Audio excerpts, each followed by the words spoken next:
Selamat pagi, salam sejahtera. Isu hangat pagi ini, MP DAP dakwa MKN tolak cadangan Kementerian Kesihatan untuk perintah berkurung. Dari Malaysia Deadline, berita sepenuhnya. Veteran DAP beranggapan cadangan Ketua Pengarah Kesihatan agar rakyat mengurung diri mereka sendiri selama 2 minggu untuk memutuskan rantaian jangkitan COVID-19 yang sedang mengganas sekarang, membayangkan cadangan beliau telah ditolak oleh MKN. Ketua Pengarah Kesihatan Nur Hisham Abdullah semalam meminta rakyat Malaysia mengurung diri sendiri selama 2 minggu untuk membantu Kementerian Kesihatan memutuskan rantaian jangkitan COVID-19. Nampaknya ia dibuat kerana cadangannya ditolak oleh MKN, kata Lim Kit Siang dalam kenyataannya awal pagi ini. Semalam, Perdana Menteri dan Menteri Kanan Keselamatan mengumumkan syarat yang lebih ketat untuk PKP 3.0, tetapi tidak PKP sepenuhnya atau lockdown, sebagaimana yang dijangkakan oleh banyak pihak sebelum ini.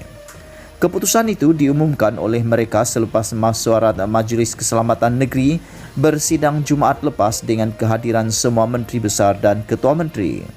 Selepas keputusan itu diumumkan, Dr. Nur Hisham Abdullah membuat kenyataan merayu agar rakyat negara ini mengurung diri mereka sendiri dengan berada di rumah selama 2 minggu.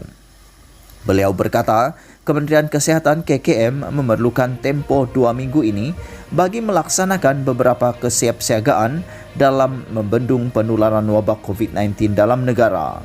Beliau berkata antara kesiapsiagaan itu ialah stok piling, penyimpanan stok peralatan dan ubat-ubatan, selain melihat susun atur untuk meningkatkan lagi keperluan wad dan unit rawatan rapi ICU bagi pesakit COVID-19.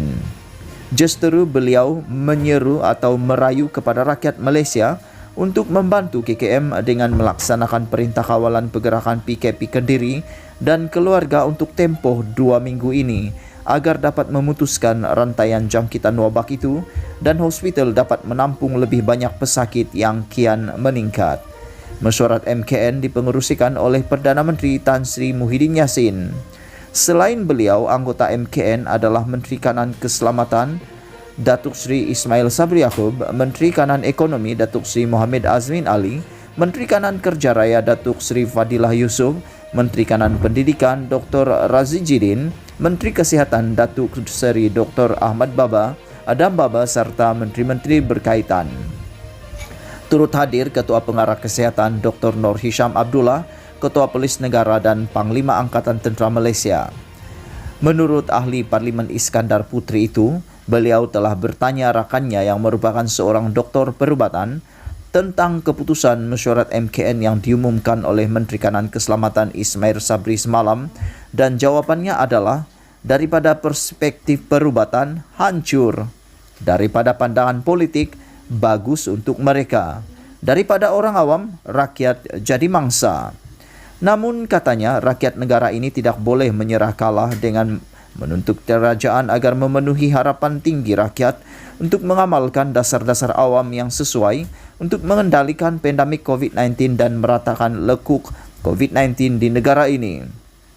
Oleh itu, saya meminta Muhyiddin untuk menepikan semua pertimbangan lain dan menasihati Yang di-Pertuan Agong untuk segera mengadakan sidang parlimen untuk membentuk barisan bersatu parlimen melawan pandemik COVID-19, kata Lim Kit Siang. Bagi beliau, usaha perlu dibuat agar parlimen dan Dewan Undangan Negeri berperanan. Veteran DAP Lim Kit Siang berkata, tempat wakil rakyat bersidang itu perlu dibuka segera untuk membincangkan 5 perkara demi kepentingan negara ini. Kelima-limanya adalah mobilisasi nasional, kembalikan kepercayaan dan keyakinan rakyat, pakej rangsangan ekonomi untuk membantu rakyat miskin dan memerlukan, saringan besar-besaran, dan mempercepatkan proses vaksinasi.